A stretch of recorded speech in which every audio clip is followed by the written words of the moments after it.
Assalamualaikum warahmatullahi wabarakatuh. Kaifa halukum ya banati?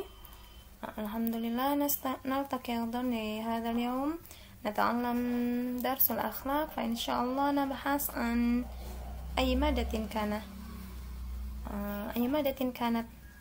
al akhlaq al madah an yaumul qiyamah insyaallah. Naam. Qabla nabda liqa'ana naqra basmalah. Bismillahirrahmanirrahim. Allahumma la sahla illa ma ja'altahu sahla wa anta taj'alul hazna idza syi'ta sahla. Baik, hari kiamat. Na'am, hada yaumul qiyamah. Hadhihi yaumul qiyamah. Hadhihi yaumul qiyamah am hada yaumul qiyamah. Hadhihi al-qiyamah wa idan yaum hada yaumul qiyamah. Na'am. Nabda. Inilah hari kiamat adalah keadaan yang sangat mengerikan ya, perlu diimani dan diyakini dengan sebenar-benarnya, tidak ada keraguan sedikit pun untuk mengimani hari kiamat ini ya. Jadi iman pada hari kiamat belum masuk ke dalam relung hati mayoritas manusia dan tidak menetap dalam hati sanubari manusia pada umumnya. Ini karena apa? Karena mohon maaf ya, kalau pembahasan dari buku Tazkiyatun Nafs, kelalaian orang-orang tentang hari kiamat, tentang kematian itu tidak jauh karena kebodohan. Kok gitu, Bu? Ya, karena kebodohan terhadap agama, bukan dia bodoh nggak bisa paham pelajaran, nggak bisa paham agama, tapi karena kebodohannya, karena kelalaiannya itulah, maka di para ulama mengatakan kebodohan sebagaimana dalam Al-Qur'an dikatakan as-sufaha, yaitu Allah saja pun mengatakan orang-orang yang tidak mau untuk mempelajari agama Allah, untuk mempelajari syariatnya Muhammad, maka mereka dikatakan bodoh seperti itu. Jadi pada umumnya orang-orang tuh tentang hari kiamat tuh kayak yang masih lama gitu, sehingga menyebabkan mereka lalai akan ketaatan kepada Allah, lalai akan bagaimana lebih benar-benar menjadi hamba Allah yang berkualitas dalam hal ibadah, dalam hal ketaatan seperti itu.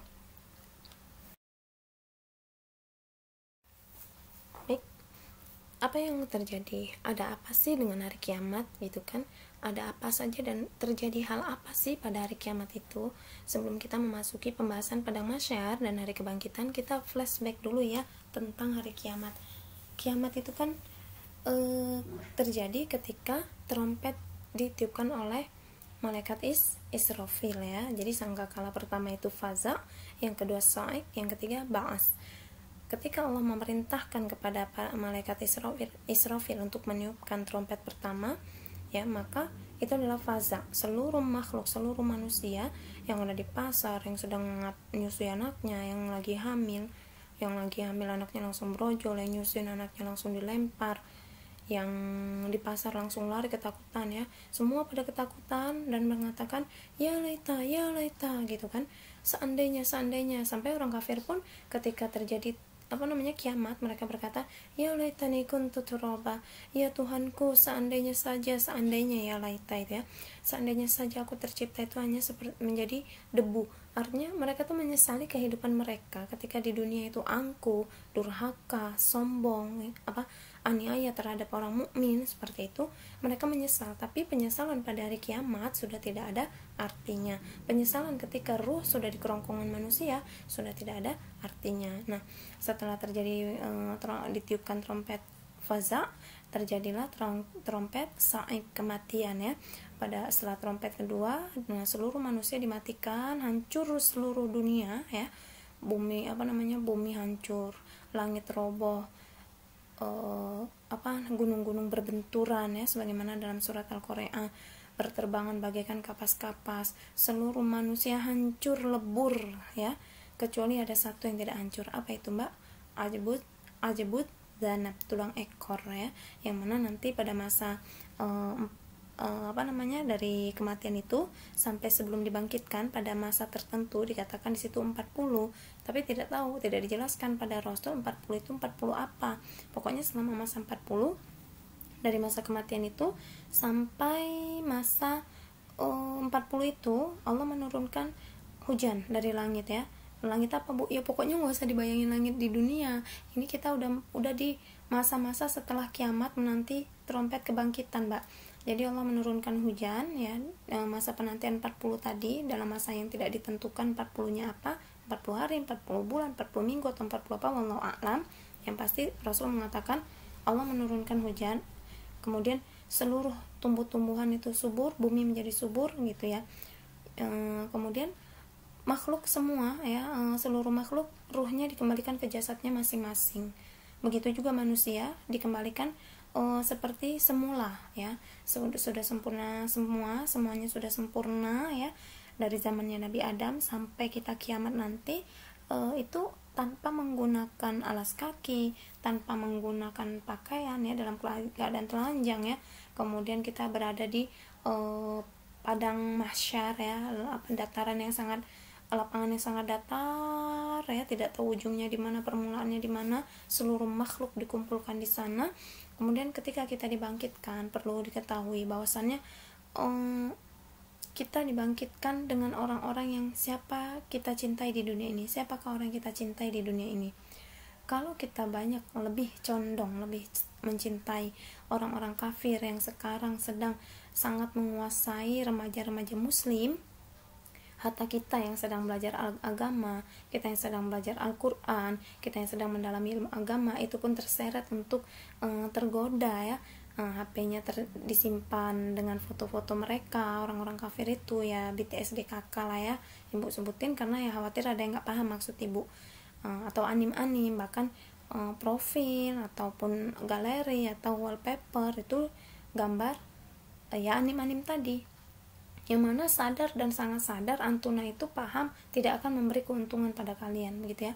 Oke, kita bahas pada hari kiamat ini seluruh makhluk ya dibangkitkan setelah atbuz danab, tulang ekornya tadi tumbuh sempurna, dan kita dibangkitkan dengan sebaik-baik kebangkitan itu tergantung amal kita, dan amal kita itulah diserekam oleh atbuz danab kita, tulang ekor kita. Kalau kita di dunia ini mencintai Rasul, mencintai ulama, mencintai orang-orang soleh, mencintai agama Allah seutuhnya ya, tidak mengedepankan nafsu kita gitu kan, tidak sampai, kalau sekarang kan orang itu ngefans, tapi kok sampai kayak yang berat banget mau menghapus fotonya tuh, berat banget gitu mbak. Bahkan dijadikan wallpaper, dijadikan ya tadi yang ibu sebutkan ya, saking apa, kalau bukan karena cintanya karena apa, kalau bukan karena sukanya itu karena apa, hobi kan, hobi itu kan karena suka kan, karena ada perasaan lebih, namanya perasaan lebih itu apa sih, cinta kan. Nah kelak kita akan dibangkitkan di pada mahsyar inilah, pas kita dibangkitkan, lihat kanan kiri kita, kalau di samping kanan kiri kita, depan belakang kita adalah orang soleh, itu salah satu ciri-ciri kita selamat untuk menapaki perjalanan selanjutnya mbak. Tapi kalau ternyata yang dibangkitkan adalah orang-orang yang pernah kita kagumi di dunia ya, orang kafir itu ya, yang mereka juga tidak dapat menolong kita, kita pun hanya bisa ditolong oleh amalan kita saja, ya sudah, nanti akan ada pertimbangan selanjutnya, ada yang namanya hisab, ada yang namanya penyodoran kitab, ada yang namanya mizan, ada yang namanya kita sirat, menyeberangi jembatan, barulah kita ada yang namanya haud, seperti itu ya. Jadi seluruh manusia makhluk digiring dalam keadaan telanjang tanpa dikhitan serta tanpa alas kaki. Kemana? Menuju padang mahsyar. Semua berdiri dengan keadaan ketakutan karena matahari tepat di atas jengkalan kepala. Tergantung kita ini nanti tenggelam dengan dosa kita kan, matahari di atas kepala kita. Kalau sekarang kita keringetan itu karena panas ya enggak, karena panasnya matahari, sengatan matahari. Tapi nanti di akhirat ketika kita dibangkitkan dari tidur kita yang 40 ini tadi, pada masa 40 ini tadi, kita berdiri dalam keadaan takut, dengan ketakutan yang sangat, kita meminta pertolongan kepada siapapun, bahkan kepada Nabi Adam gak bisa nolong kita. Terus Nabi Adam nyuruh kita ke Nabi Nuh nyuruh kita ke Nabi Ibrahim nyuruh kita ke Nabi Isa. Ketika ke Nabi Ibrahim, ke Nabi Isa, mereka berkata Allah tidak pernah murka sebelum ini, dan setelah ini Allah tidak akan pernah murka seperti hari ini gitu. Saking dahsyatnya hari kiamat itu mbak, masa-masa persidangan itu Allah sangat murka gitu kan. Dan mbak, setelah itu kan Nabi Isa juga mengatakan Allah itu sangat murka hari ini dan tidak pernah murka sebelumnya, dan tidak akan pernah murka lagi setelah ini, seperti itu. Nah, pada masa persidangan itu kan matahari di atas kepala kita ya, sejengkal. Ada yang nggak keringetan, ada yang nggak keringetan sama sekali. Kenapa? Karena amal solihnya di dunia. Ada yang keringetannya ngopios, gopios sampai dia tenggelam. Nah, itu karena dosa-dosanya. Jadi keringat pada hari itu bukan keringat karena panasnya matahari, tapi keringat karena dosa-dosanya, Mbak. Nah, tergantung sekarang ini usia kita yang bukan lagi usia main-main. Usia kita adalah usia untuk berpikir, menjadi orang yang mau beruntung atau mau orang yang bersenang-senang dengan dunia yang dikatakan Rasul ini tuh cuma tempat untuk bawa bekal aja. Kalau antum ke Bandung ngapain sih? Paling pingin beli makanan Bandung tuh apa sih, bajigur sih ya, cuma mau nyari sesuatu aja. Habis itu apa selamanya di Bandung? Enggak kan, antum pasti pingin balik lagi ke Cikarang. Kenapa? Karena tempat tinggalnya memang di Cikarang. Nah, kita, tempat tinggal kita itu sesungguhnya adalah surga. Kenapa? Karena Nabi Adam tempat tinggal sebenarnya adalah surga, dan kita ingin kembali ke surga. Dunia ini apa? Cuma tempat main aja. Jadi tempat main tuh artinya antum mau menjadikan permainan ini berkualitas atau permainan ini permainan yang cuma sia-sia aja gitu, Mbak. Kita yang memilih ya, kita yang memilih mana tempat yang layak untuk kita di akhirat kelak ya. Nah, di padang mahsyar itu ciri-cirinya lapangan putih, sangat datar, tidak tahu di mana tempat yang rendah atau tinggi sedikit pun, dan kita tidak lihat di mana ujung dan permulaannya. Paham ya? Kemudian, bagaimana sih keadaan hari kiamat dan kedahsyatannya ya? Pada hari kiamat itu, wajah manusia menengadah ke langit, ya, seperti yang Bu katakan di awal, menengadah ke langit terus menoleh satu sama lain karena ketakutan, begitu Mbak. Berdiri keadaan yang sangat lama, ketakutan, minta tolong sana, minta tolong sini, semua sibuk dengan keadaannya masing-masing. Sibuk dengan keadaannya, manusia tuh tahu ketika dia sudah tenggelam dengan keringatnya. Jadi jangan dibayangin, kita tenggelam kayak gimana ya? Terus berarti kalau kita tenggelam, samping kanan kiri kita juga tenggelam juga ya? Nah iyalah, orang samping kanan kirinya dibangkitkan dengan orang-orang yang tidak beriman, dibangkitkan dengan orang-orang yang dia aniaya terhadap umat Islam. Makanya kalau nggak mau ditenggelamkan, jangan sampai dibangkitkan dengan orang-orang yang tidak mencintai Allah, dengan orang-orang yang tidak mencintai Rasul. Jangan sampai dibangkitkan dengan orang-orang yang mengedepankan nafsu ya, Mbak. Masih bersyukur kalau sekarang ada yang mengingatkan, masih bersyukur kalau sekarang masih ada yang memberi hukuman ketika kita melanggar. Artinya masih banyak orang yang sayang sama kita gitu ya. Nah, keadaan selanjutnya hati kita ini ketika di akhirat, di padang mahsyar, kosong, melompong, bengong. Gimana sih kalau kita punya masalah tuh, Mbak? Bengong, cengok gitu. Kak, lagi ngapain? Enggak kenapa-napa. Kak, kenapa? Enggak, bengong lah gitu, kosong. Saking takutnya kita dengan keadaan pada hari kiamat itu, saking dahsyatnya gitu. Allah tuh sangat murka, dan pada masa persidangan itu Allah tidak ditemani siapapun, Allah tidak dibantu oleh siapapun. Allah langsung yang menyidang, dan tidak ada yang terlewat satupun dan sedikit pun ya. Diperlihatkan semua ya, buku-buku catatan amal kita kan. Malaikat kan di dunia mencatat seluruh amalan kita. Bukan Allah nggak bisa, ngapain juga pakai catatan, Bu, gitu kan. Misalnya ada yang rese ngomong begitu kan, bukan Allah nggak bisa, Allah itu memberi peringatan. Ini loh maksudnya, kayak gimana sih Antuna itu kalau ada peraturan, kalau ada catatan lebih hati-hati nggak? Iya. Kalau nggak ada catatan, labas saja. Kalau bayar infak, misalnya infak ada catatan, lebih suka infak dengan ada catatan atau enggak? Ada catatan, nggak usah infak lah. Infak mah kita pinginnya seikhlasnya gitu kan. Mbak, iuran kelas, ya udah bayar kok kemarin, tapi ternyata nggak dicatat. Nah, kalau catatan Allah, catatan malaikat itu nggak pernah lewat sedikit pun, paham ya? Kemudian, kedahsyatannya lagi di hari kiamat, tidak ada seorang kerabat pun yang bertanya kepada kerabatnya mengenai kondisinya, padahal ketika itu dia melihatnya dalam kondisi yang paling buruk. Kalau di dunia, kita nengok teman kita, loh antum kenapa, kok sedih banget? PK, empati kepada teman itu pasti ada rasa peduli itu kan. Kita empatinya tinggi kan, orang Indonesia itu rasa PK kita tinggi. Dan Indonesia itu dikenal sekali dengan kepeduliannya terhadap saudara. Masya Allah kan, bersyukur. Mungkin orang banyak banget yang pengen kulitnya putih, pengen jadi orang Arab. Orang Arab tuh sangat keras, Mbak, wataknya. Kalau marah, jadilah engkau, kalau misalnya marah, semoga kau mati tertimpa gedung yang tinggi gitu loh. Makanya kan Rasul mengingatkan sekali, kalau orang tua marah jangan sampai mengatakan hal yang buruk. Kalau anak marah, anak jangan sampai durhaka kepada orang tua, karena doa orang tua itu sangat mustajab. Itu karena Rasul itu sangat tahu karakter umatnya, seperti itu, Mbak.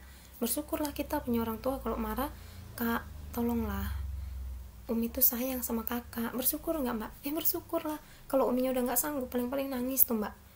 Parah-parahnya orang tua kita kalau udah kecewa sama kita nangis terus diem, terus ya udahlah terserah kamu mau apa gitu. Nah pada hari kiamat mau nengok seburuk-buruknya makhluk pada hari itu, kita nggak akan peduli. Kamu kenapa? Kok kamu begini? Enggak, kita sibuk dengan kondisi kita sendiri. Nah ini ciri-ciri dahsyatnya hari kiamat. Tidak ada lagi kepedulian.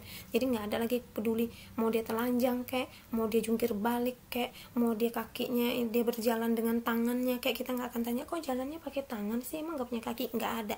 Semua sibuk dengan kondisi masing-masing.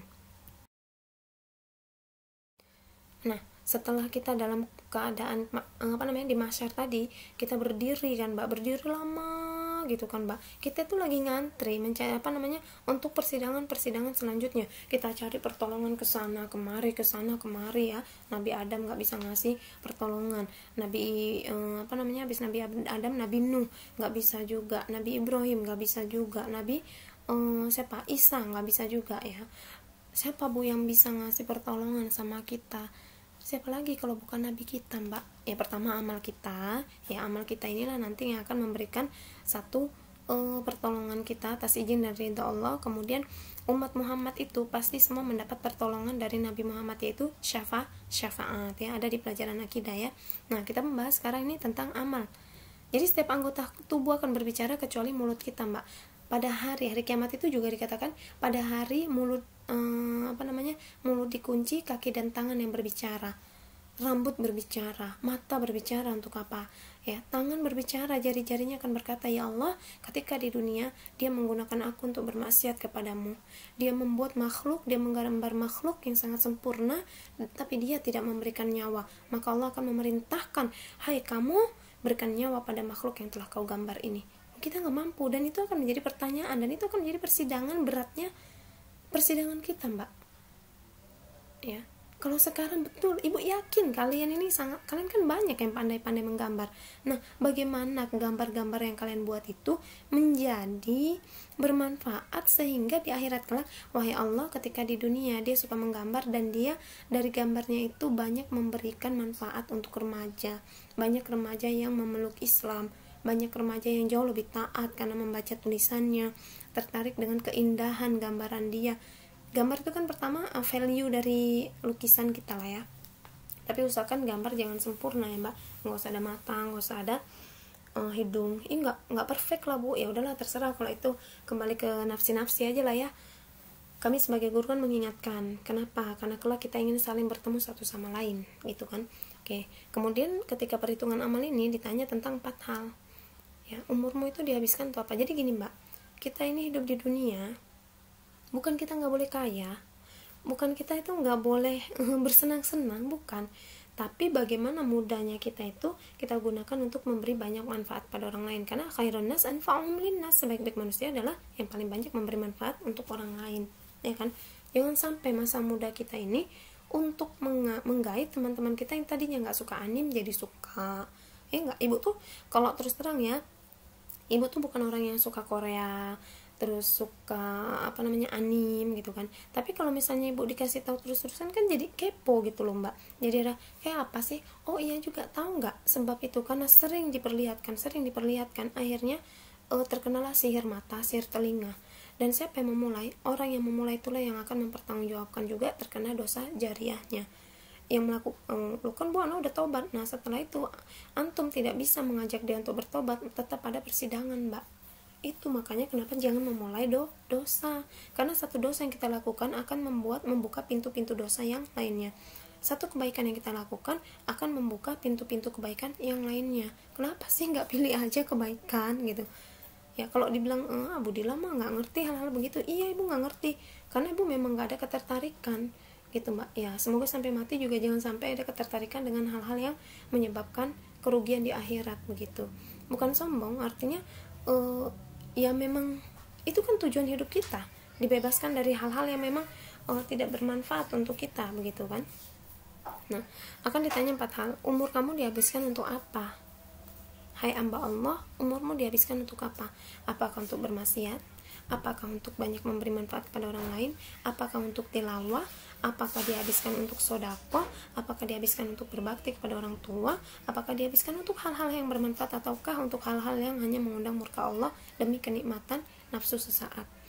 Kemudian ditanya tentang masa mudanya digunakan untuk apa, sama hartanya dari mana dan mendapatkan hartanya dibelanjakan untuk apa, ini akan ditanyakan.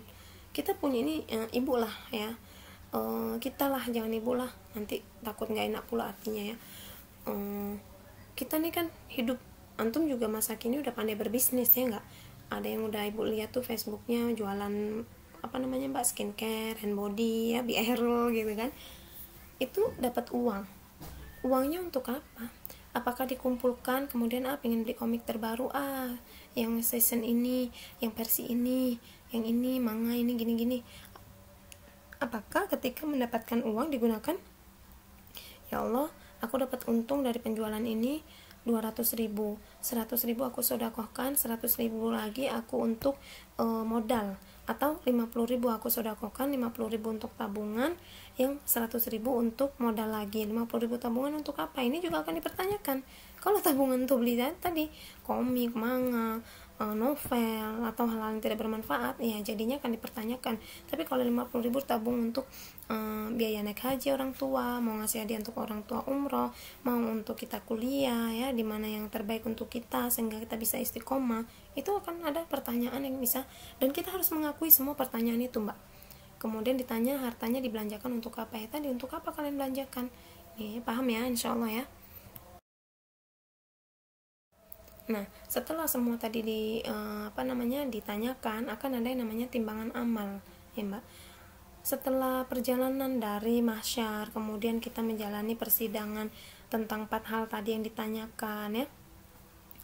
Kemudian kita akan melaksanakan yang namanya timbangan amal ya. Sebetulnya tadi ada perjalanan, kalau yang di pelajaran tauhid itu ada perjalanannya sampai ke arut ya, artinya penyodoran kitab dan kemudian hisab ya, perhitungan amalnya seperti itu kan.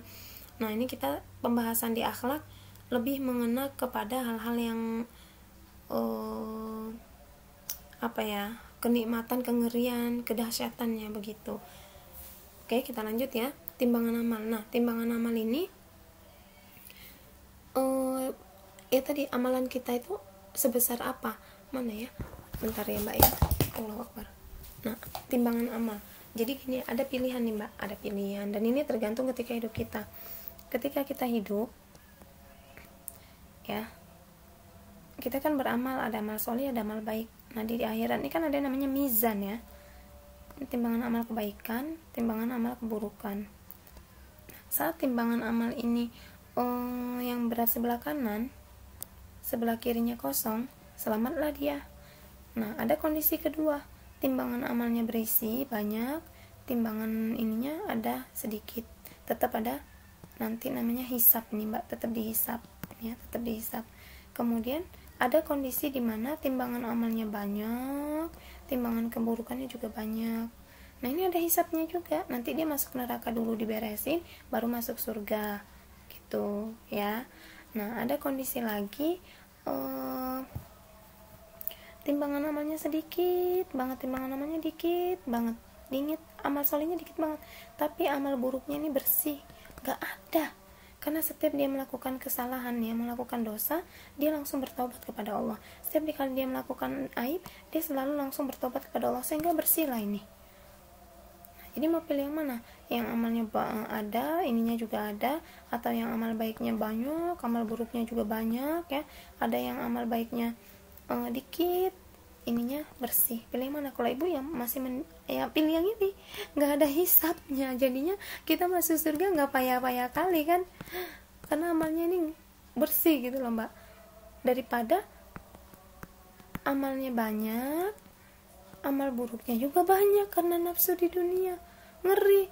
Jadi ada nanti penduduk surga, dia akan menjadi calon penduduk surga tetap karena amal solehnya, karena umat Muhammad itu pasti menjadi penduduk surga selama dia mati dalam keadaan tidak musyrik, mati dalam keadaan bertauhid ya, mati dalam keadaan husnul khotimah, amalnya baik. Tapi nanti ini urusan ini nih, amal ini nih, urusan amalnya. Nah, ketika terjadinya penimbangan amal ya, itu tadi kondisinya. Jadi ada 4 pendapat mengenai apa saja yang ditimbang. Pertama, amal itu sendiri ya, amal perbuatan para hamba sebagai benda yang diletakkan sebagai timbangan. Ini yang Ibu gambarkan tadi ya. Kemudian lembaran-lembaran amal. Nah, tadi suhuf Mbak. Suhuf tadi kalau kita menerimanya dengan tangan kanan ya, kalau di akidah ada Ibu jelaskan, orang mukmin menerima dengan tangan kanan dan dia tersenyum. Orang munafik, kafir, fasik, ahlu maksiat gitu kan, banyaknya amal buruknya, tapi dia juga punya amal baik. Dia mati dalam keadaan bertauhid ya, tapi dia banyak amal buruknya karena mengikuti nafsunya. Nah, dia menerima buku amalnya tadi kalau orang mukmin dengan tangan kanan, kalau orang fasik ya, orang maksiat, orang munafik, orang musyrik menerima di balik punggungnya dengan tangan kiri. Ini udah ciri-ciri nih, ciri-ciri dipersulit hisab selanjutnya. Kemudian pahala amalan tersebut. Nah, kalau bahas pahala nih seru nih Mbak. Sebetulnya waktunya tuh Ibu kurang sih kalau dibilang 1 jam ya. Ibu butuh waktu yang banyak gitu kan. Pahala amal. Kita melakukan dosa nih Mbak ya. Misalnya hitung dosa kita melakukan yang 1 kali melakukan dosa dengan ngebantah orang tua, hitunglah 10 derajat dosanya. Misal nih gambarannya. Kemudian kita ingin bertobat kan. Kita pingin dong dosa yang 10 ini dihapuskan oleh Allah. Akhirnya kita mau minta maaf udah. Kemudian kita istighfar, mohon ampun sama Allah. Hitunglah dosanya berkurang jadi poinnya 2. Sisanya berapa? 8. Kita masih punya 8 catatan dosa ya. Nah, terus Bu, amalan apa supaya, karena durhaka kepada orang tua ini tuh termasuk dosa besar gitu kan, nggak mudah gitu bang, nggak begitu mudahnya gitu loh. Nah, kemudian belum lagi kalau kita nanti ngulangin bantah, udah masih punya utang 8, dosanya masih utang 8, ngebantah lagi, dapat lagi, ngebantahnya lebih parah dari kemarin, dapat lagi tambahan dosa 20, kalau 28. Ini permisalan ya, gambaran saja. Terus Bu, amalan apa yang dia itu banyak dan bisa menghapuskan dosa-dosa kita Bu? Nih Mbak, amalan apa Mbak? Membaca Al-Quran. Baca Al-Quran itu kan sekali baca satu huruf pahalanya berapa? 10. Antum baca kan gak mungkin cuma habis itu udah baca Quran, enggak kan? Bismillahirrahmanirrahim, udah berapa? Bisin mim 30, no kan udah dapat pahala 30 kurang 28, wih udah punya pahalanya 2, bebas. Emang yakin dosanya cuma itu aja? Dosa habis dengerin musik jahiliyah berapa? Ini perhitungan logikanya manusia ya, keren kan Ibu? Matematika tak pandai tapi hitungan gini pandai Ibu Mbak. Ketawa ini Hairhan Nabila kelas 12 kan ini ketawa ya. Nah, oke, lembaran dihitung dari amalan kita seperti apa. Kemudian orang yang mengerjakan itu, dia ikhlas atau enggak, dia riya atau enggak, dia itu memang benar-benar tulus mengerjakannya hanya mencari ridha Allah, dan apakah ketika mengerjakan dia sesuai dengan sunnah Rasul. Jadi syarat diterimanya apa? Syarat diterima amal itu apa? Ikhlas ya, ikhlas plus ngikuti sunnah Rasul, apapun yang Rasul ajarkan. Kalau 2 ini nggak dilengkapi, ya udah orang yang ngerjakan itu amalnya juga nggak terima. Nah, paham nggak? Jadi 4 pendapat mengenai apa saja yang akan ditimbang, tentang amalan kita sendiri, terus tentang lembaran-lembaran yang dicatat oleh para malaikat, kemudian pahala amal kita itu sebesar apa tadi ya, seperti yang Ibu coret-coret ini ya. Apa yang mengerjakan orang yang mengerjakan itu sendiri, apakah dia sudah memenuhi syaratnya? Nah, itu. Jadi kita hidup di dunia ini tuh bukan main-main, karena memang betul hidup di dunia ini sandiwara Mbak. Itu tadi ajbuzan atau tulang ekor kita lah yang menjadi rekaman CCTV kita yang gak akan hancur. Ketika seluruh tubuh kita hancur, maka ajbuzan tidak akan hancur. Kemudian ya Mbak, setelah setelah kita tadi udah ditimbang amalnya, kemudian kita udah melewatilah masa-masa tadi ya persidangan ini waktunya kita melewati sirat atau jembatan ya. Sirat ini ada beberapa pendapat tentang bentuknya, dan sirat ini diletakkan di atas neraka jahanam. Orang mukmin akan mudah melewatinya, bagaikan ada yang bagaikan kilat, ada yang bagaikan kedipan mata, ada yang lain sedangkan ada yang menunggang kuda, ada yang berlari, ada yang berjalan santai, ada yang berjalan cepat gitu kan. Sedangkan orang kafir dia akan kesulitan melewatinya. Tapi perlu diketahui, Ibu kasih gambaran dikit ya. Ini kita kan istilahnya kita udah dalam masa mahsyar, terus kita sudah persidangan begitu kan Mbak, udah nerima kitab, udah penyodoran, terus ibaratnya inilah sirat ya, umpamanya nih sirat, kemudian ini surga, bawah sini ada neraka jahanam, ada namanya kail ya, pengait. Nah ini tuh ada besi-besi yang sangat tajam ya, sangat tajam sekali, tidak bisa digambarkan ketajamannya dengan golok di dunia untuk motong kambing ya, nggak ada yang bisa dibayangkan. Ini manusia, ini kan surga ya. Rasul para nabi itu ketika umatnya akan melewati sirat ini, ummati para nabi itu ketakutan Mbak. Karena apa? Apa namanya Mbak ya? Ya tadi saking deg-degannya lah, kedahsyatan sirat persidangan itu kan luar biasa ya. Jadi para nabi itu ummati. Nabi Muhammad udah nunggu kita Mbak. Nabi Muhammad itu udah nunggu kita di depan pintu.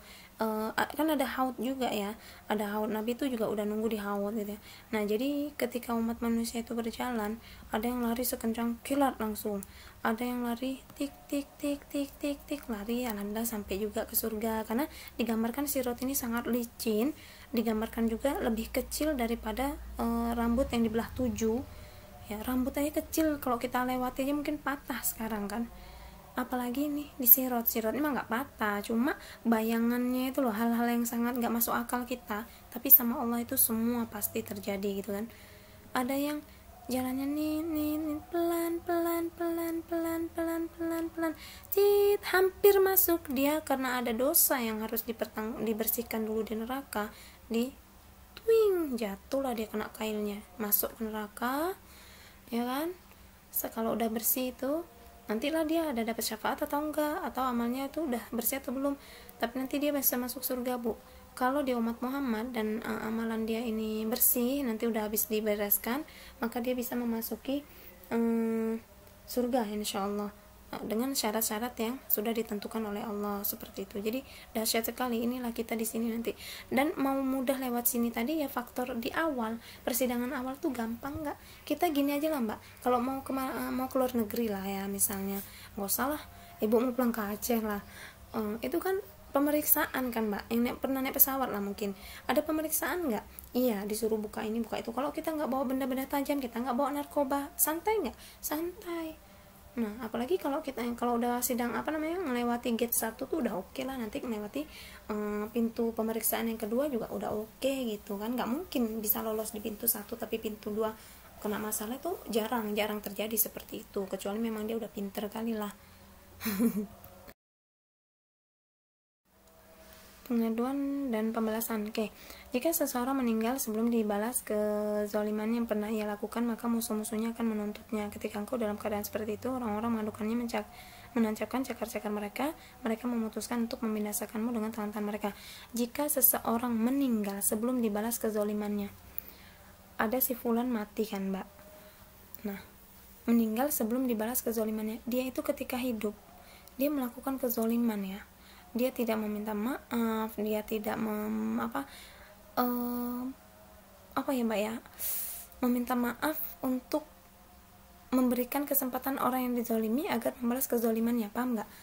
Misal si A berbuat zalim sama si B, ternyata si A mati, si B nya belum balas dendam atau belum dibalaslah kezaliman si A gitu kan. Kalau Rasul saja sebelum wafat, bahkan Rasul naik ke atas mimbar dan mengatakan, siapapun yang pernah aku zalimi maka balaslah gitu. Sedih banget kalau udah bahas Rasul itu Mbak, sedih banget. Rasul itu cinta banget sama kita gitu loh Mbak. Kenapa kita berkhianat dengan kemaksiatan yang kita lakukan gitu? Kalau kita tahu benar-benar kecintaan Rasul pada kita, kalau memang kita cinta sama Rasul, kita tuh nggak akan sampai tergelincir gitu ya. Oke lah, lanjut. Nah, maka ketika di atas mimbar Rasul mengatakan siapapun yang pernah aku zolimi, maka majulah ke depan balas.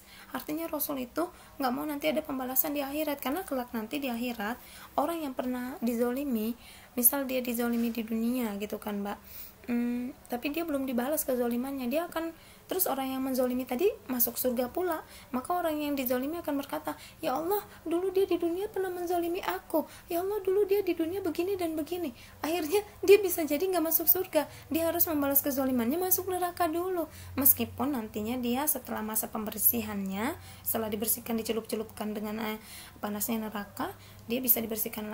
Kalau udah bersih ya, dia diperintahkan oleh Allah ya, malaikat angkat dia, terus dia dibersihkan ke hautnya Nabi. Tapi kan 1 hari, enggak usah 1 hari lah, 1 menit saja di neraka Allah itu bagaikan 70.000 tahun, sister. 70.000 tahun lamanya 1 menit loh. Kita aja hidup gak sampai 70 tahun mungkin. Bukan ya, kalau sekarang mau alam ya. Ya jadi seperti itu. Atau kebalikannya begini, tadinya ada orang baik nih, ada orang solih nih, hati-hati antum ya, teman antum nih solih mbak, solihah deng, kok solih. Nah, salah satu diantara temannya, salah satu diantara antun yang hobi dengan anim atau K-pop, pecinta K-pop atau komik ini hati-hati ya, bukan nggak boleh. Kalau pandai memilihnya silakan, banyak kok komik-komik Islami, tapi banyaknya yang terjadi pada remaja masa kini manga, terus webtoon, seperti itulah. Komik-komik yang banyak yang terjadi sekarang adalah yang membangkitkan syahwat.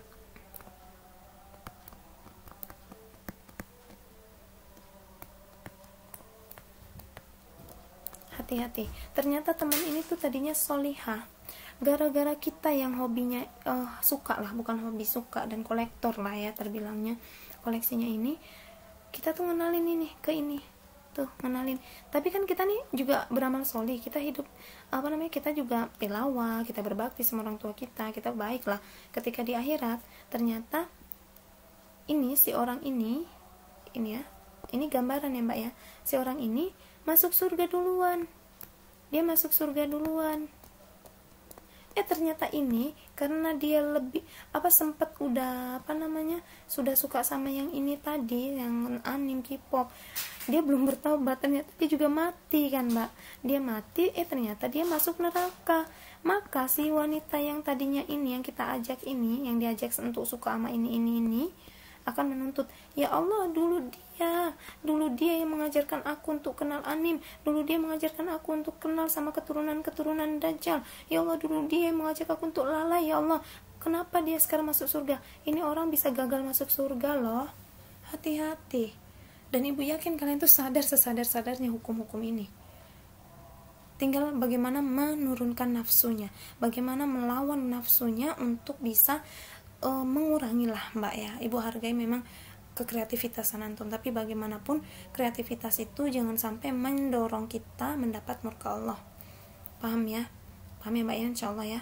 Jadi ini akan ada pengaduan dan pembalasan. Akhirnya si ini ngadu tentang ini akhirnya dapat balasan. Tadinya mau masuk surga, jadi ditahan dulu. Ya Allah, sedih banget, ngenes ya, kasihan kan. Nah ini dia surga dan neraka. Ada apa di surga, ada apa di neraka. Di surga kenikmatan, di neraka kesengsaraan ya. Kenikmatan, yang mana kenikmatan ini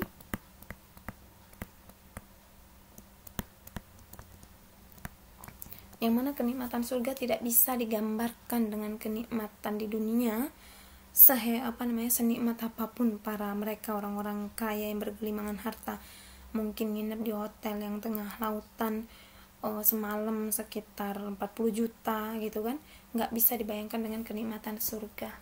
Kedahsyatan neraka nggak bisa dibayangkan dengan kesusahan kita di dunia saat ini ya. Sifat jahanam dan siksanya, nah kita bahas dulu tentang kengeriannya, sehingga kita nanti terbangkit rasa ingin lebih baik, barulah kita membayangkan keindahan surga. Orang yang berdosa akan diliputi kegelapan yang menyelimuti. artinya dia terjadilah hatinya menjadi gelap karena dia banyak dosa. Dari satu titik dosa menjadi titik-titik dosa yang lainnya, yaitu namanya nuqtatus soda fil qalb. Satu kali melakukan maksiat akan ada satu titik dosa di yang hitam, yang membuat hatinya hitam. Nah, mereka akan dilahap api yang membakar dan mendengar kegeraman neraka serta bunyi api yang menyala-nyala karena kemurkaan dan kemarahan. Lalu keluarlah sang menyeru malaikat Zabaniyah. Malaikat Zabaniyah ada berapa? 19. Pemukanya adalah malaikat Malik. Malaikat penjaga neraka ini seluruhnya tidak pernah tersenyum sekalipun sejak diciptakannya neraka, sejak mereka menjadi penjaga neraka, sekalipun tidak pernah tersenyum, Mbak. Karena dahsyatnya ya api neraka aja sampai murka banget. Kalian manusia di dunia sudah diberi kesempatan oleh Allah untuk memilih surga yang indah, surga yang nikmat. Kenapa kalian memilih untuk kulahap? Itulah, seandainya api-api itu bisa berbicara, mungkin lebih kejam lagi dari ibu ngomongnya, Mbak. Ya iyalah. Ya, kemudian berseru, di manakah Fulan bin Fulan yang senantiasa memanjangkan angan-angan, terlalu cinta dunia, banyak maksiat, menyanyiakan umurnya dalam keburukan amal ya.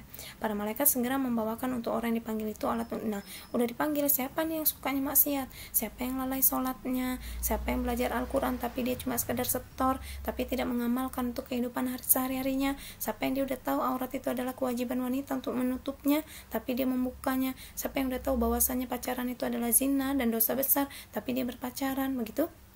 Maka malaikat tuh udah manggil kan, kayak di presensinya gitu loh, Mbak, disebutkan kesalahannya. Nanti malaikat bingung, nggak ada yang bingung, begitu disebut langsung datang ya. Kalau kalian bayangin film-film itu, langsung lah di pengadilan panggil. Nah, kemudian alat pemukul itu dari besi dan mulailah mereka memberikan ancaman menakutkan. Serem banget, Mbak, mana jelasin, ini lagi malam ya rekamannya. Mereka tinggal di tempat kamar yang sempit, gelap jalannya sambil dibawa. Serem banget ya, penuh kesengsaraan, kebinasaan serta azab yang pedih. Minuman mereka dari air mendidih. Air mendidihnya bukan cuma air, Mbak, tapi nanah, darah ya. Tempat menetap mereka adalah neraka jahim. Seburuk-buruknya neraka, kaki mereka tertekuk dengan kepala dan wajah mereka menghitam karena durhaka. Ini bentuk penghinaan kepada mereka. Ya Allah, semoga kita mati dalam keadaan husnul khotimah. Anak-anakku solihah, bertobatlah jika memang kita pernah melakukan maksiat, kita pernah durhaka, kita pernah mendengarkan lagu-lagu jahiliyah, bahkan di HP kita banyak koleksinya ya. Orang tua kita kasih HP kita, orang tua kita kasih laptop sama kita itu untuk dilakukan hal-hal yang baik. Jangan sampai dikasih laptop yang bagus, HP yang bagus untuk hal-hal yang membuat Allah murka. Kasihan nanti orang tuanya diminta pertanggungjawaban juga. Kasihan orang tua kita, Mbak. Ya, paham ya, Mbak, insyaallah ya. Kedalaman neraka dan panasnya, ya Allah. Ntar ya, tarik napas dulu ya, Mbak ya. Abu Hurairah radhiyallahu anhu berkata, kami pernah berada di sisi Rasulullah sallallahu alaihi wasallam. Abu Hurairah ini adalah seorang sahabat Rasul. Beliau dari Madinah, orang Daus ya. Dia disebut dengan Abu Hurairah, nama dia Abdu Syam, nama aslinya. Kemudian karena Rasul melihat dia ini beda dengan orang Daus pada umumnya, nah dia menjadi sahabat terdekatnya Rasul ya. Kemana Rasul pun pergi dia pasti mengikuti, makanya dia selalu bersama Rasul, begitu kan. Kemudian dia memiliki kucing yang kecil yang sangat sayang dengan dia, dan dia begitu sayang makanya dia diberi gelar Abu Hurairah oleh Rasul langsung. Nama aslinya nama aslinya Abdus Syam ya, itu nama yang sangat buruk, maka Rasul menggantinya menjadi Abdurrahman bin Sakhr, hamba Allah. Bapaknya namanya Sakhr ya, tapi wallahu alam apakah bapaknya mukmin atau bukan. Tapi kalau melihat dari radhiyallahu anhu-nya, kemungkinan bapaknya tidak beriman ya, tidak dikisahkan gitu. Dia Abu Hurairah pernah berkata, kami pernah berada di sisi Rasul sallallahu alaihi wasallam, artinya para sahabat. Lalu kami mendengar suara sangat keras seperti suara batu jatuh. Pernah nggak, Mbak? Ingat kan kita tuh sering ya, tiba-tiba tuh udah baca di Facebook atau berita, terdengar suara dentuman yang sangat keras. Ternyata itu adalah apa gitu kan. Terus ketika terjadinya gempa bumi, kita tuh udah ketakutan gitu kan.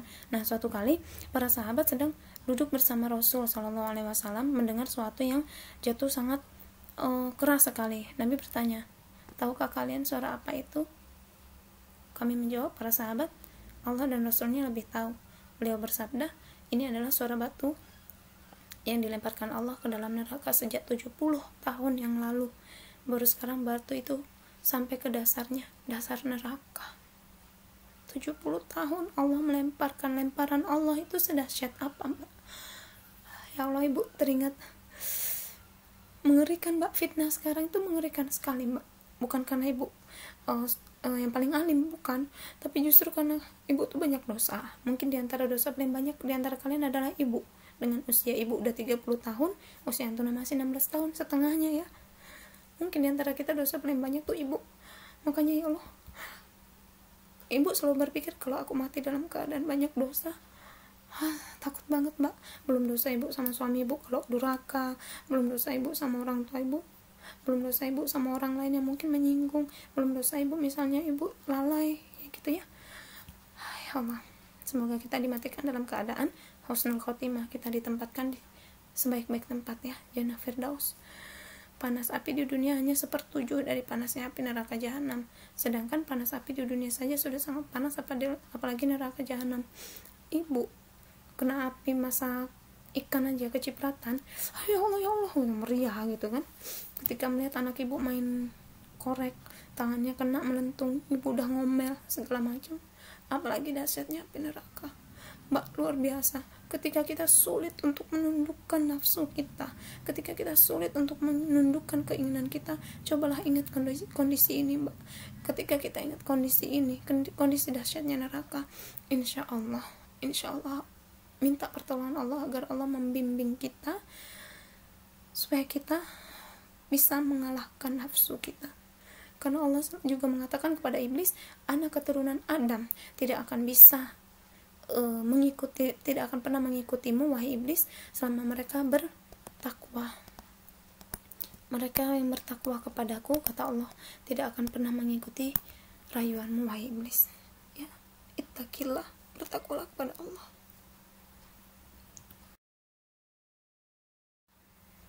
Kemudian makan dan minum penghuni neraka itu apa aja? Doir ya, pohon yang berduri, dori gitu ya.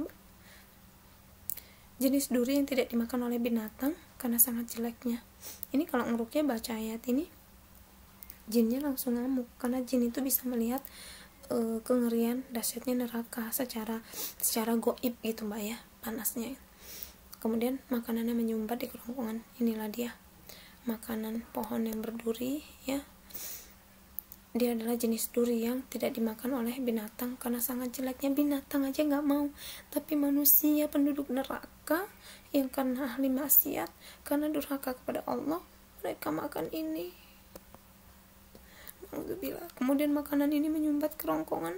Kita kesumbat duri aja, duri ikan, udah bingung gak karuan, sakit ao nyari ini nyari itu, minum anget, makan nasi digumpal-gumpal gak dikunyah, langsung ditelan ya enggak, apalagi makanan ini. Terus minumnya apa, Bu? Syaup, minuman yang sangat panas.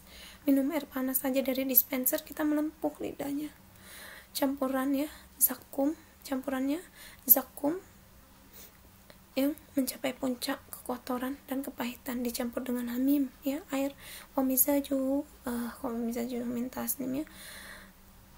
Itu mah minuman penduduk surga ya, min tasnim. Hamim ini nih air dari neraka jahanam yang mencapai puncak panasnya. Jadi benar-benar air ini akan membakar tenggorokannya. Belum sampai tenggorokan udah terbakar, baru sampai mulut udah terbakar. Minuman ini minuman air nanah yang sangat busuk dan kental. Darah dan nanah. Kita ada nanah aja, bau busuk, jijik gitu ya, apalagi diminum. Udah ya, jangan lama-lama yang bahas ini, gak kuat. Pokoknya tundukkan nafsu, perbanyak mengingat kematian, insya Allah nafsu kita akan tunduk. Pakaian penghuni neraka ya. Pakaian neraka adalah pelangkin atau tir, maksudnya baju mereka dari tir apa tir sih, Mbak? Tir ya, yang digunakan untuk mengecat kulit mereka sehingga cat tersebut kembali seperti pakaian. Dan pakaian mereka ini dibuatkan oleh Allah ya, atas perintah Allah, dibuatkan oleh malaikat atas perintah Allah, sesuai dengan ukuran tubuh mereka, ukuran tubuh. Jadi kalau kita di dunia aja bikin baju pakai ukuran tubuh ya. Nah, pelangkin ini sesuai dengan ukuran tubuh, dan dikatakan juga, ada yang mengatakan juga ya para ulama, pakaian mereka itu terbuat dari tembaga yang dicairkan sehingga menjadi seperti api. Kayak apa ya mbak, tembaga dicairkan sehingga menjadi seperti api ya. Nah, inilah pakaian-pakaian penghuni neraka. Jadi mereka diberikan pakaian seburuk-buruk pakaian mbak ya. Kalau di dunia dikasih baju yang bagus, bersyukur, pakailah bajunya yang bagus ya, pakailah baju yang menutup aurat, sebelum nanti di akhirat naudzubillah ya, naudzubillah enggak, ibu nggak mendoain, semoga kita semua memakai sutra di surga, amin. Nah, bagaimana buruknya penampilan penghuni neraka? Nah, ini penghuni neraka tuh serem banget mbak. Antara dua pundak mereka dalam neraka ialah sejauh perjalanan 3 hari yang ditempuh oleh seorang menempuhnya dengan lari cepat. 3 hari menempuh dengan lari cepat. Itu menempuh kemana gitu ya?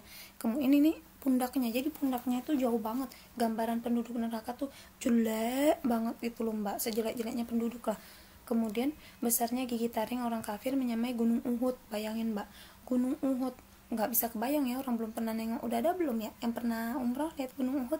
Nah, gunung Uhud itu selalu dipermisalkan mbak. Bahkan ketika Rasul dikatakan seandainya Rasul mau meminta kepada Allah ya emas, gunung Uhud itu menjadi emas, maka Allah akan mengabulkan.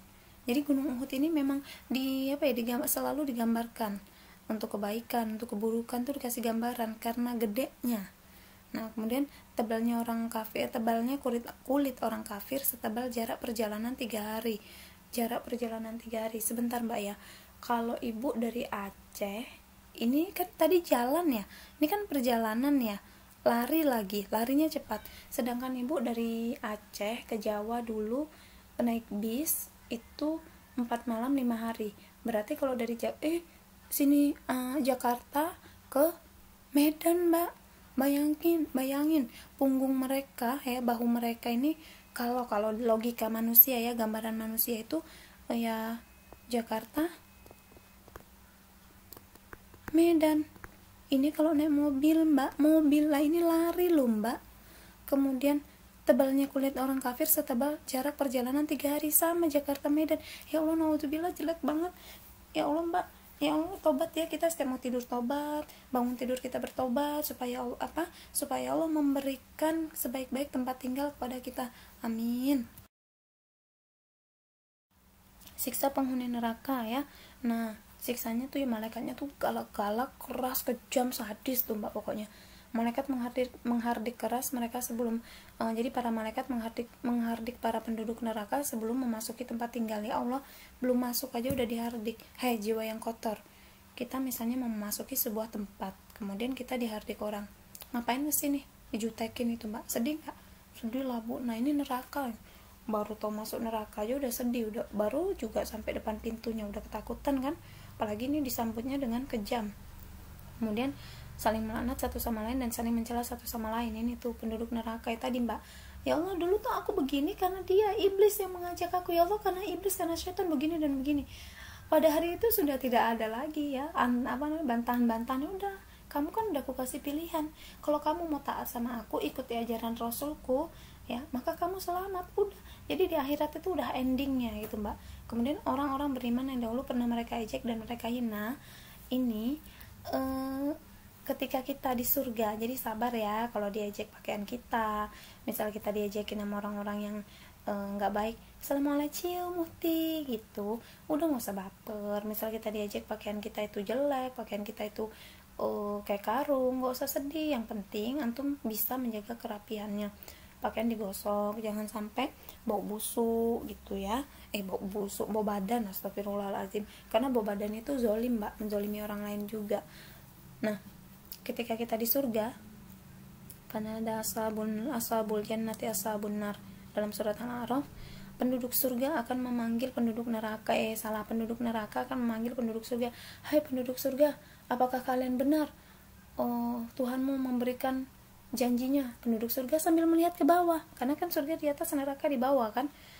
Terus dilihat, iya benar. Terus penduduk neraka minta air setetes saja. Kata penduduk surga, nggak boleh, setetes pun nggak boleh mbak. Nanti mereka setetes minum setetes air dari surga itu bisa haus umur hidup gitu loh Mbak, saking nikmatnya air surga itu, air Allah yang Allah berikan ya. Jadi kenikmatan penduduk surga itu melihat wajah Allah. Tapi ini siksanya neraka ya. Jadi orang-orang yang dulu, yang ketika sekarang di dunia menghina kita, mencela kita, mengejek kita, maka mereka akan kelak di akhirat melihat kita bersenang-senang di surga, dan mereka semakin panas, mereka semakin tersiksa. Di neraka dilarang berbicara, nggak bisa ngasih argumen apapun. Ya udah ngomong langsung ditimpuk, ngomong langsung dibantai. Loh Bu, kok ini sih Bu, tadi kata Ibu mereka penduduk neraka melihat penduduk siapa Mbak? Kok susah banget sih, melihat penduduk surga gitu kan. Nah ini dalam Al-Quran surat Al-A'raf. Tapi satu sama lain mereka ini akan saling mencela, mereka akan saling melaknat ya. Penghuni neraka mempunyai 5 permohonan, yang 4 diantaranya dikabulkan oleh Allah. Ketika sampai pada permintaan kelima, mereka tidak dapat lagi berbicara untuk selamanya. Jadi tuh mereka itu ada 5 permohonan.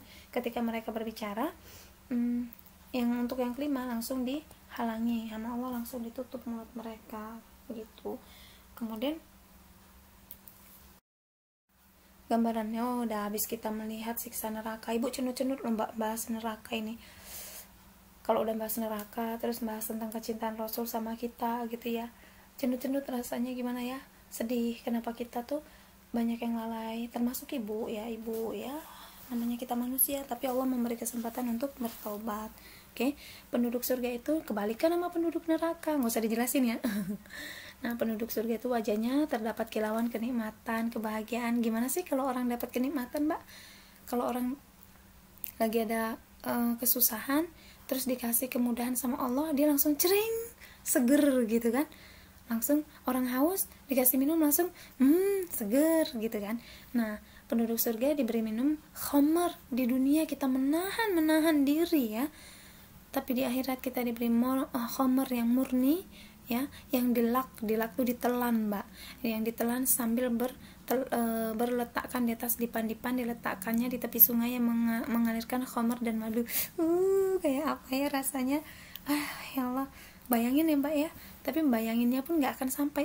Pokoknya udah gambarin, ya Allah enaknya di surga gitu kan. Masya Allah, mereka terbebas dari masa tua ya. Usia kita semuanya seluruhnya sama seperti Nabi Isa, 30 tahun ya, meskipun matinya 60 tahun. Makanya kata Rasul, di surga tuh gak ada nenek-nenek. Sampai nenek-nenek itu nangis gitu kan. Dia berpikir dia gak akan masuk surga. Maksudnya Rasul, di surga itu semua usianya seperti ini, sebaya Nabi Isa ya, 30 tahun. Kemudian mereka terbebas dari masa tua dan dipingit ya di dalam istana-istana surga gitu kan. Rumah di surga ya istana di dunia, nggak ada apa-apanya gitu kan. Penduduk surga adalah para raja yang merasa tenang, menikmati macam-macam kesenangan. Di dalamnya terdapat apa saja mereka inginkan. Jangankan ngucapin pengen ini ya, kalau kita ngomong kan pengen seblak, kalau belum gerak beli atau nggak ada yang beliin ya kita nggak makan kan. Tapi kalau penduduk surga baru batin cering langsung di depannya, baru batin cering langsung di depannya. Seru ya Allah, enaknya ya. Di pelantaran arsy mereka datang dan melihat wajah Allah, dan ini adalah kenikmatan di surga yang paling tinggi, melihat wajah Allah. Kenikmatan tertinggi di surga adalah melihat wajah Allah. Jadi ingat dosa lagi. Semoga kita mati husnul khotimah ya Mbak, masuk surga semua, surga Firdaus. Jadi kalau minta sama Allah jangan nanggung-nanggung. Allahumma inna nas'aluka firdausil jannah firdausil a'la. Dan tingkatan seseorang di dalam surga sesuai dengan hafalan Al-Qur'annya. Ayo kita semangat menghafal Al-Qur'an. Sekarang banyak sekali metode-metode menghafal Al-Qur'an dengan mudah. Tapi bukan cuma menghafal supaya dikatakan hafizah. Benar-benar kita amalkan seperti itu ya. Karena orang belajar Al-Qur'an di malam hari kemudian siang hari dia bermaksiat, ya dia akan mendapatkan siksa, kepalanya dilempar batu yang sangat besar oleh malaikat.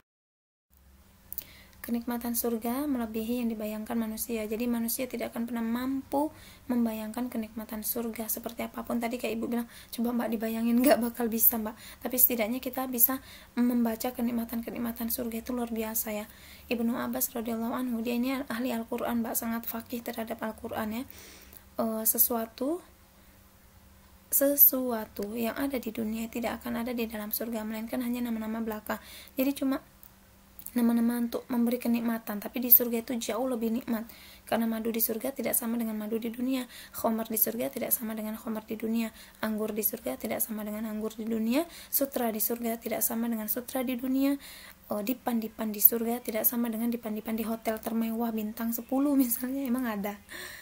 Air-air sungai yang segar, yang lezat, tidak sama dengan air sungai seindah-indahnya sungai di dunia. Ya Allah, Masya Allah, indahnya.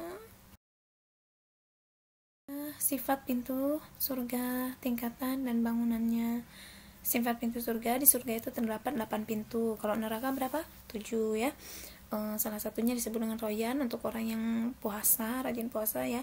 Makanya kita kan bikin amal yauminya puasa sunnah supaya kita bisa masuk ke pintu ke surga melalui pintu ar-royan. Kemudian, dan siapakah sahabat Nabi yang memasuki surga semua pintunya, Mbak?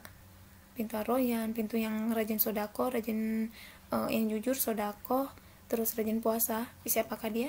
Abu Bakar As-Siddiq, memasuki surga dari semua pintu. Jangan dibayangin, kita nggak bisa bayangin, kan dari bilang tentang surga neraka kita tidak bisa membayangkan dengan akal kita, tapi kita cukup mengimani dan meyakini. Tingkatan surga, ada yang mengatakan surga mempunyai 100 tingkatan, jarak satu tingkatan kepada tingkatan lain seperti jarak antara bumi dan langit. Kayak apa ya, Masya Allah ya. Terus tingkatan penghuninya itu juga tadi sesuai hafalannya ya. Kalau cuma hafalannya 3 kul, ya bayanginlah udah syukur Bu di surga lah. Kalau bisa untuk 1 juz 2 juz, kenapa kita harus menjadi orang yang udah syukur Bu gitu kan? Kita jadi hamba yang bersyukur. Bersyukur itu meningkatkan kesyukuran kita kepada Allah. Jangan cuma stuck di situ doang Mbak ya, nggak berkembang nanti.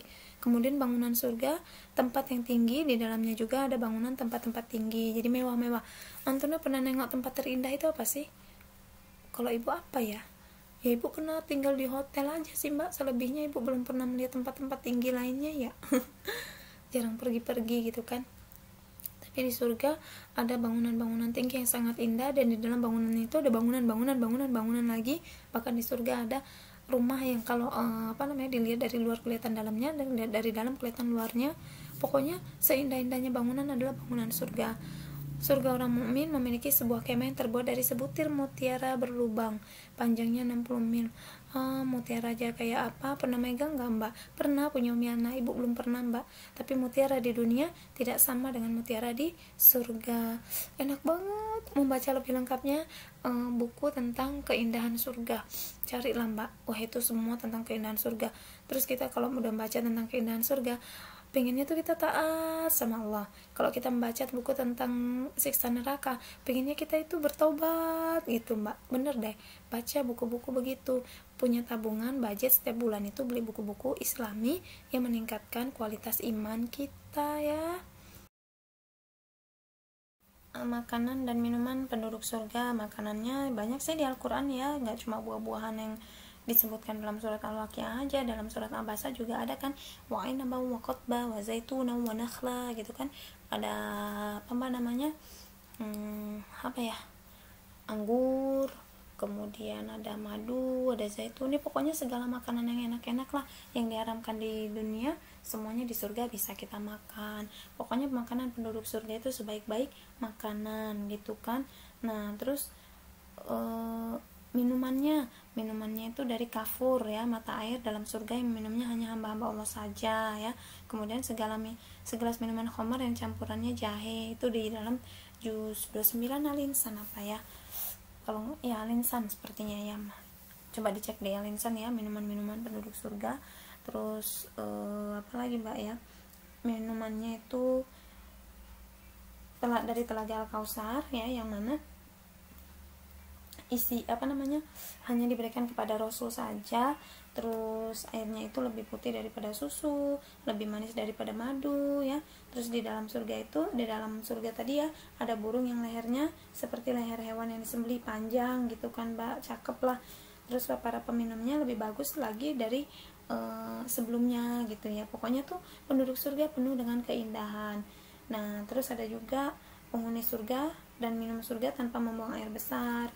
Jadi di surga itu nggak ada yang kotor-kotor, nggak ada perkataan kotor. Makanya kenapa ibu katakan kita remaja muslimah nggak selayaknya ketika bercanda mengatakan hal-hal yang menjijikkan ya, meskipun itu NJIR, meskipun itu MAMPUS gitu ya.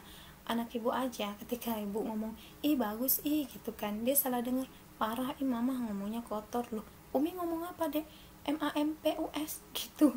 Bukan, Umi mah ngomong bagus gitu, makanya kuping dipakai. Kalau Uminya ngomong itu didengar baik-baik ya, itu kuping bukan cantolan wajan ya nak, ibu gitu mbak anak ibu ya. Memang dari kecil juga kita tuh sebenarnya terbentuknya kita bagaimana tuh satu, pendidikan dari keluarga itu udah oke, kemudian bagaimana kita bergaul. Nah ini yang paling parah, keluarga udah ngasih fasilitas terbaik tapi kita tidak pandai memilih teman pergaulan, maka kita tidak akan jauh beda seperti mereka. Makanya kan kenapa ketika dibangkitkan itu kita akan bersama orang-orang yang kita cintai di dunia. Oke, pilihlah, maka bersyukur ketika kelak nanti kita dibangkitkan, kita oh ini teman-temanku dia sabikun, temanku ngafal bareng, oh itu guru-guruku yang selalu ngomelin aku ketika aku hilaf gitu, alhamdulillah dibangkitkan bersama. Artinya kita dibangkitkan bersama orang-orang baik ya, dikumpulkan dengan orang-orang baik gitu. Sedih lagi bahas itu. Nah terus penduduk surga itu nggak pernah kencing, nggak pernah mengeluarkan ingus, nggak pernah buang air besar ya. Terus kotoran mereka akan keluar melalui sendawa saja, yang mana sendawa itu berbau harum. Kalau sekarang ibu dengar suami ibu sendawa aja, gitu banget sih gitu. Kalau dengar suami anak ibu buang angin aja, bau busuk banget sih, ngomel ya. Tapi kalau di surga mbak, nggak ada yang namanya bau-bau busuk atau kotor, semuanya bersih. Jadi kalau bu kan kita makan, kita minum gitu kan, terus keluarnya dari mana? Sendawa. Nah sendawa itu pun aromanya sangat harum sekali ya. Harumnya seperti apa? Seperti minyak kasturi. Waduh, minyak kasturi kayak apa bu? Adapun misalnya di sini merek parfum minyak kasturi, dia tidak ada apa-apanya dengan harumnya kasturi di surga. Nah kemudian penduduk surga kita akan selalu diilhami dengan tasbih, tahmid, makanya banyak bertasbih, subhanallah, subhanallah, alhamdulillah, karena itu adalah apa ya mbak ya, sebagai bentuk pengilhaman Allah kepada penduduk surga untuk bernafas. Nafasnya aja dengan tasbih, tahmid, tasbih, tahmid. Makanya kalau mau jadi penduduk surga banyak berzikir, subhanallah, subhanallah, subhanallah, subhanallah, sambil bayangi surga ya anaknya. Pakaian penduduk surga itu seperti apa? Kalau pakaian penduduk neraka tadi mengerikan sekali. Sekarang penduduk surga itu mereka diberi perhiasan dengan gelang-gelang dari emas ya. Kemudian mereka memakai pakaian yang hijau dari sutra yang halus. Nah berbicara tentang hijau, Rasul itu suka warna hijau dan putih. Ketika Jibril mendatangi Rasul membawa gambarnya Aisyah digambarkan di situ menggunakan gaun berwarna hijau. Nah terus pakaiannya kita tuh sutra. Kalau laki-laki di dunia nggak boleh pakai sutra, di surga mah bebas ya. Terus kita duduk di atas dipan-dipan kayak raja-raja gitu kan mbak. Terus kita dilayani oleh para bidadari, makanya kita berdoa supaya jadi ratu surga, jangan jadi pelayan surga ya. Nah kemudian kita akan dipertemukan dengan pasangan kita di dunia jika kita memang sama-sama taat kepada Allah gitu. Terus kalau misalnya nggak taat bu, ya kita nanti diberikan oleh Allah pasangan terbaik di surga, seperti itu. Kemudian sifat penghuni surga, mereka dalam keadaan tidak berjenggot. Nah di dunia kita harus berjenggot, berberewo, enggak ngikuti sunnah Rasul. Sabar, nanti di surga kita nggak berjenggot, tanpa rambut di tubuh mereka, artinya nggak ada bulu-bulu, karena memang laki-laki berbulu itu gilo ya, menurut ibu sendiri gilo gitu loh. Terus umur mereka 33 tahun, 33 ya, bukan 30 tahun ya, saya ingat ibu 30 tahun mbak. Tapi dalam kitab Tazkiyatun Nafas ya, umur penduduk surga 33 tahun. Masya Allah ya, berarti nanti 3 tahun lagi usia ibu seperti usia penduduk surga. Iya. Sekarang kan 30 tahun. Kemudian mereka terbebas dari rasa dengki di dalam hati mereka. Jadi penduduk surga ini gini loh. Kalau mau jadi penduduk surga tuh mbak, kita mah jangan dengki, jangan julid, jangan rese, jangan iri, karena sifat-sifat itu adalah sifatnya iblis gitu kan. Ada orang yang gimana ya udah, kita mau bersyukur dengan kondisi kita. Makin kita bersyukur, Allah tambahkan rezeki kita gitu kan. Nah penduduk surga itu kalau misalnya ibu bercanda nih sama teman-teman ibu kan, diguyonin, maaf ya Bu Dila, jangan marah ya gitu kan. Nanti ibu balas, mana mungkin bidadari surga itu marah. Ya kan itu sebuah doa ya mbak ya, sebuah doa. Kita tuh nggak perlu lah mudah marah kalau hal-hal itu memang nggak penting untuk bikin kita marah. Yang membuat ibu marah tuh biasanya sesuatu yang memang itu melanggar syariat ya. Kalau sesuatu melanggar syariat ibu nggak marah, itu rasanya dimana bentuk kita sebagai umat Muhammad saling beramar ma'ruf nahi mungkar ya, kemudian saling bersaudara satu sama lain, duduk berhadap-hadapan di atas dipan gitu. Pokoknya tuh benar-benar mesra, benar-benar kita tuh luar biasa hubungan kita satu sama lain itu damai. Terus fisik kita itu nggak ada yang jelek ya, sejelek-jeleknya penduduk surga tetap aja paling ganteng, nggak imbang dengan yang namanya penduduk dunia gitu kan. Tapi nggak ada lah, di surga itu nggak ada yang jelek-jelek, semuanya bagus. Allah sediakan keindahan seluruhnya, keindahan surga ya.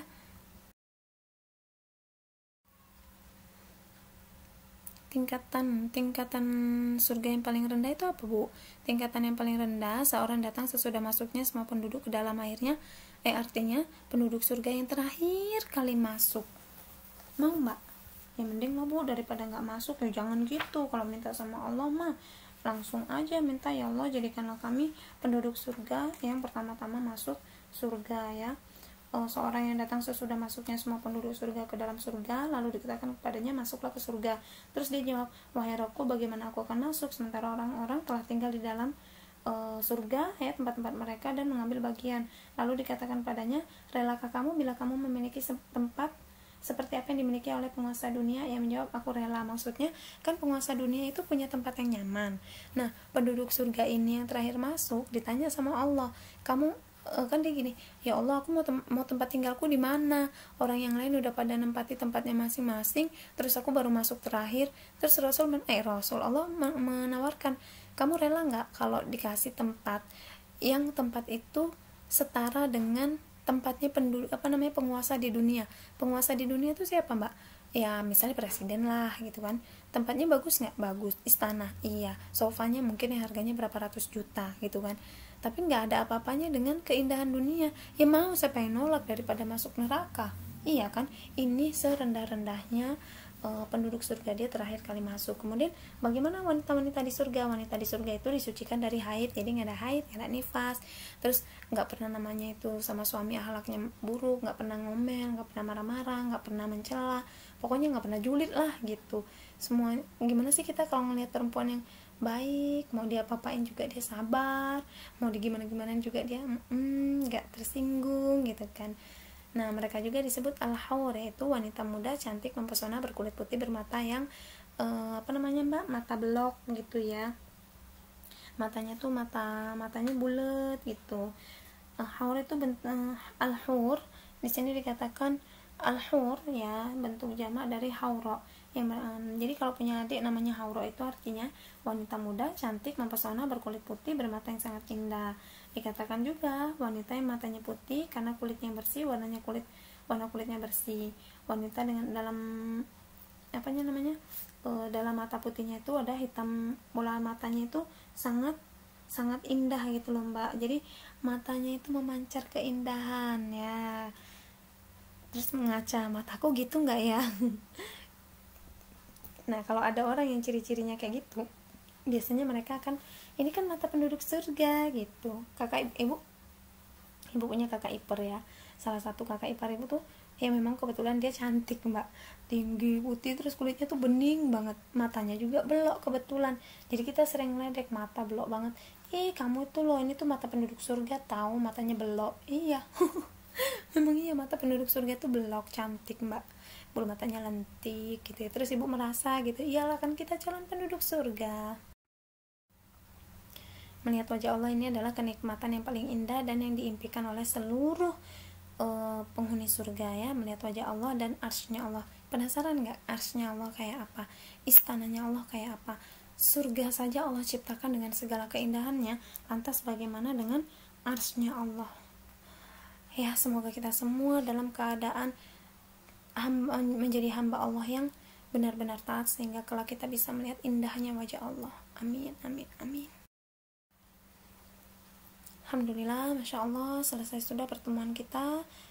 Sangat panjang sekali, karena kalaupun dibahas habis itu jauh lebih panjang ya Mbak ya, jauh lebih seru gitu. Karena kondisi sekarang, semoga Allah memberikan kesabaran pada kita, semoga Allah segera mengangkat ujian ini ya, sehingga kita semua bisa lagi bertemu, saling bertatap muka, saling ya melepas rindu satu sama lain, ya saling mendoakan ya selama kita tidak bertemu ini, saling mendoakan kebaikan, memberikan doa yang untuk jadi kalau ketika kita mendoakan saudara kita tanpa sepengetahuan dia, maka doa itu akan terkabul dan Allah akan membalikkan doa kebaikan itu untuk kita yang mendoakan. Ya, kita akhiri, subhanakallahumma wa bihamdika asyhadu an la ilaha illa anta astaghfiruka wa atubu ilaik. Assalamualaikum warahmatullahi wabarakatuh.